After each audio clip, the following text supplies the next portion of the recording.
Welcome to Luca is a Billionaire, where the only thing I invest in is your answers. You start by identifying the exact remote model and battery chemistry, because that dictates removal technique and safe disposal. Once you have a small flat tool, a towel, and the replacement battery, sit at a stable surface under good light. You pry open the compartment carefully at the designated seam. This prevents plastic clips from breaking. While prying, keep one hand steady on the case and the other applying gentle, even pressure so clips release without snapping. Make sure to note battery orientation before removing it. Once the compartment is open, you focus on safe extraction. Look for polarity and any retaining clips that hold the cell. You use the flat tool to nudge the battery from the edge, levering gently so you do not contact solder joints or the circuit.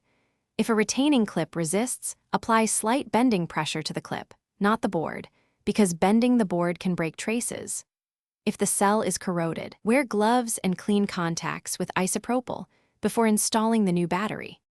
You install the replacement by aligning polarity exactly and pressing the cell into place until the retaining clip clicks. This ensures reliable contact. Once reassembled, test every common function to confirm signal and responsiveness. Try buttons, power, and pairing if applicable. If something doesn't work, open it again, reseat the battery, and inspect contacts for corrosion or debris.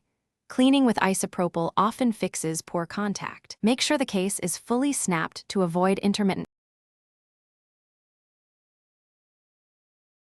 Thanks for watching and please subscribe. It's the best investment you'll ever make.